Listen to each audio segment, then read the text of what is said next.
या कुक्षि विवरे कृत्वा स्वयं रक्षति सर्वतः नमामि जननीं देवीं పరాం ప్రకృతి రూపిణీ. మాతృదేవో భవ పితృదేవో భవ. ఇప్పుడు మనము ఫిబ్రవరి నెల 16వ తారీఖు నుంచి 28వ తారీఖు వరకు 2026వ సంవత్సరం గోచార ఫలితాలు, పక్ష ఫలితాలు. ధనురాశి వారికి ఫిబ్రవరి నెల 2026వ సంవత్సరం 16వ తారీఖు నుండి 28వ తారీఖు వరకు గోచార ఫలితాలు ఏ విధంగా ఉంటాయో తెలుసుకునే ప్రయత్నం చేద్దాం. ఇక్కడ ధనురాశి వారికి ద్వితీయ స్థానంలో కుజుని యొక్క సంచారం 8 రోజులు, తృతీయ స్థానంలో 5 రోజులు సంచారం చేస్తూ ఉన్నారు. ఇక్కడ ద్వితీయ స్థానంలో సంచారం చేసి 8 రోజుల్లో కొంచెం ఆర్థికమైనటువంటి ఇబ్బందులు, మాటలో కొంచెం కఠినత్వం ఉండటము, అలాగే కంటికి సంబంధించిన వ్యాధులు ఏమైనా ఉన్నట్టయితే కొంచెం ఆ బాధ ఎక్కువ అవటము, అలాగే కుటుంబంలో కూడా ఆహ్లాదకరమైనటువంటి పరిస్థితి ఉండకపోవటం లాంటివన్నీ ద్వితీయ స్థానంలో కుజుని యొక్క సంచారం 8 రోజులు చూపిస్తోంది. తదుపరి సంక్రమణం చెంది తృతీయ స్థానంలో అయినటువంటి కుంభంలో ప్రవేశించి 5 రోజులు ఉంటారు. ఆ 5 రోజులు మాత్రం అక్కడ అందరి యొక్క సహాయ సహకారాలు అందటము, అంటే వ్యాపారం చేసే దగ్గర కానివ్వండి, ఉద్యోగం చేసే దగ్గర కానివ్వండి, ఇంటి చుట్టుపక్కల కానివ్వండి, అందరి యొక్క సహకారంతో మీరు కొంచెం ముందుకు వెళ్ళేటట్టు అవకాశం కనిపిస్తోంది 5 రోజులు. ఇకపోతే రవి మనకి ఇక్కడ తృతీయ స్థానంలో 5 గ్రహాల యొక్క సంచారం జరుగుతోంది. రవి 5 రోజులు ఇప్పుడు చెప్పేసుకున్నాం కదా. ఇక రవి, శుక్ర, బుధ, రాహువు ఈ 4 గ్రహాలు కూడా ఒకరి మీద ఒకరు పోటీ పడి 3వ స్థానంలో ఉండి అద్భుతమైనటువంటి ఫలితాలని వీరికి ఇవ్వబోతున్నారు. వీరికి ఇంట్లో ఉన్నటువంటి సోదరులందరూ సహకరిస్తారు ఏ పని చేసినప్పటికీ. అలాగే సాహసకృత్యాలు చేయగలుగుతారు. మీరు చేసే దగ్గర మీ స్థాయి ఉద్యోగస్తులు కావచ్చు, మీ పై స్థాయి ఆఫీసర్లు కావచ్చు, మీతో సమానమైన వారు కావచ్చు, మీకంటే కింద స్థాయి ఉద్యోగస్తులు కావచ్చు, అందరూ కూడా మీకు చాలా ఒబీడియంట్గా ఉంటారు. మీకు అన్ని సహాయ సహకారాలు అందిస్తారు. తద్వారా మీకు 5 గ్రహాల యొక్క అనుకూలత ఇక్కడ మీకు కనబడుతోంది ఈ ధనురాశి వారికి. అలాగే చతుర్థ స్థానంలో శని, దీన్ని అర్ధాష్టమ శని అంటారు.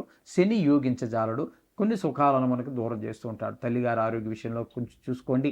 అలాగే విద్యా, భూమి, గృహము, వాహనం ఇత్యాది విషయాల్లో కూడా కొన్ని ఇబ్బందులు కలిగించేటటువంటి ప్రయత్నం శని భగవానుడు చేస్తాడు. ఇకపోతే సప్తమ స్థానంలో గురుగ్రహ సంచారం జరుగుతున్నది. సప్తమ స్థానంలో గురుగ్రహ సంచారం అనేది చాలా విశేషమైనటువంటి ఫలితాలు ఇస్తుంది. వివాహం కాని వారికి వివాహం కుదరటమో, వివాహం జరగటమో జరుగుతుంది. అలాగే వివాహం అయి ఉన్నట్టయితే భార్యాభర్తల మధ్యన అన్యోన్యత పెరుగుతుంది.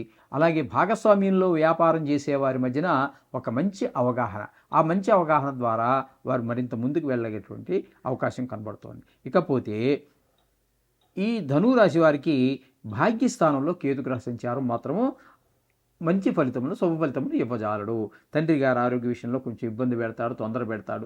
అలాగే గుళ్ళు గోపురాలు వెళ్ళి ఏదో దేవుడు దర్శనం చేసుకుందాం, మనకున్న బాధలో సుఖాలో ఏవో ఆయనతో పంచుకుందాం, ఆయన చెప్పుకుందాం అని మీరు ఎంత ప్రయత్నం చేసినప్పటికీ కూడా కనీసం ఆ గుడికి వెళ్ళి ఆ భగవంతుడి దగ్గర మీరు దర్శనం చేసుకుని మీ బాధలో సుఖాలో చెప్పుకోలేనటువంటి పరిస్థితి అంతా కనిపిస్తూ ఉంటాడు కేతు భగవానుడు. ఈ విధమైనటువంటి పరిస్థితి ఇక్కడ వీరికి స్పష్టంగా గోచరిస్తోంది.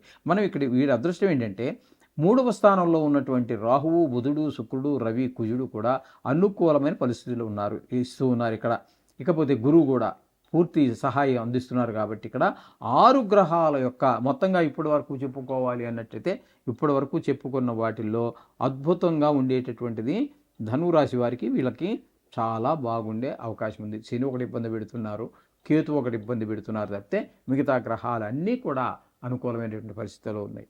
చాలా మంచిది. ఏమైనప్పటికీ కూడా ప్రతికూలంగా 2 గ్రహాలు ఉన్నాయి కదా, అందుచేత ఒక గ్రహమా 2 గ్రహాలా అని మీరు చూడొద్దండి. నిత్యము మీ పూజలో, మీ జీవితంలో ఒక భాగము 2 నిమిషాలు మాత్రం ఈ నవగ్రహాలకి కేటాయించండి. చేసినట్టయితే మీకు సర్వ శుభాలు కూడా పొందగలుగుతారనలో ఎటువంటి సందేహము లేదు. శుభం భూయాత్.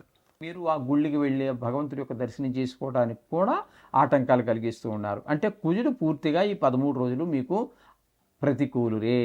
ఈ విషయాన్ని గమనించుకోవాలి. అలాగే ఈ దశమ స్థానంలో భాగ్యస్థానంలో రవి యొక్క సంచారం 13 రోజులు జరుగుతుంది. ఆయన కూడా అనుకూలమైన ఫలితములు ఇవ్వజాలడు. శుక్రుడు ఈ 13 రోజులు, అలాగే మనకి ఇక్కడ భాగ్యస్థానంలో సంచారం చేస్తూ ఉన్నారు. ఇక్కడ భాగ్యస్థానంలో సంచారం చేసేటటువంటి రోజుల్లో మాత్రం శుక్రుడు మంచి ఫలితాలన్నీ ఇస్తూ ఉన్నారు.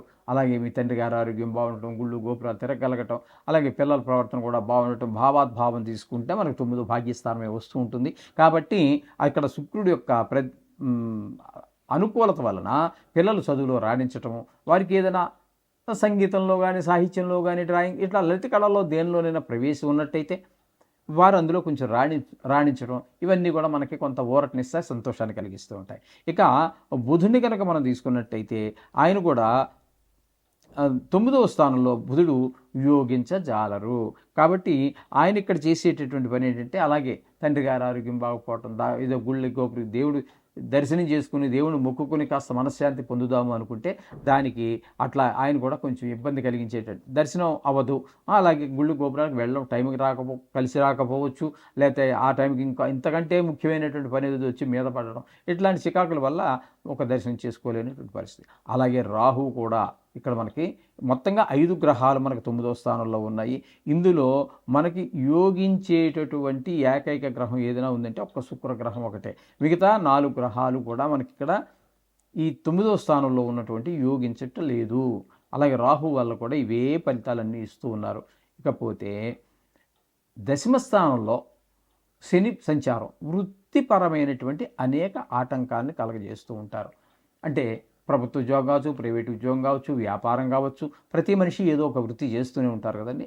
ఆ వృత్తిలో వ్యవసాయం కావచ్చు, ఏదైనా సరే అక్కడ ఆ వృత్తిలో ఒక్కొక్క వృత్తిలో ఒక్కొక్క రకమైనటువంటి ఇబ్బందులు ఉంటాయి. ఆ ఇబ్బందులు తప్పకుండా కలగజేస్తూ ఉంటారు.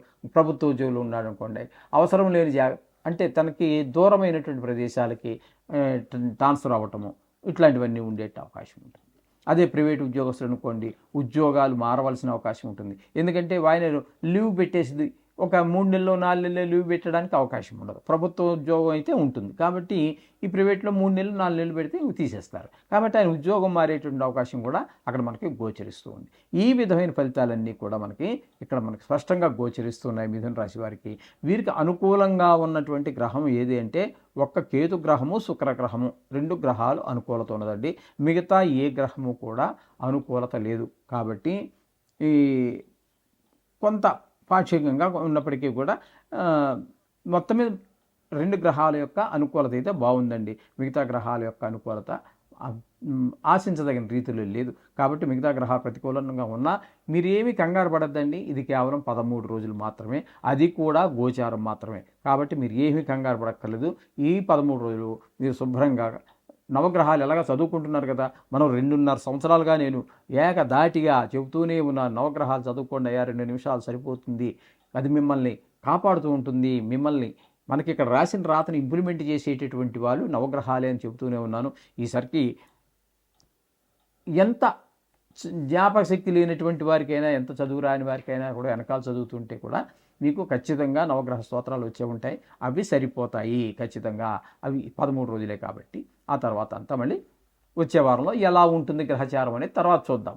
ఇప్పటి వరకు ఇది చేసుకోండి, ఈ నవగ్రహాలు చేసుకోవటం ద్వారా కొంతవరకు మనం లబ్ధి పొందేటటువంటి శుభ ఫలితాలు వచ్చేటువంటి అవకాశం ఉంది. శుభం భూయ.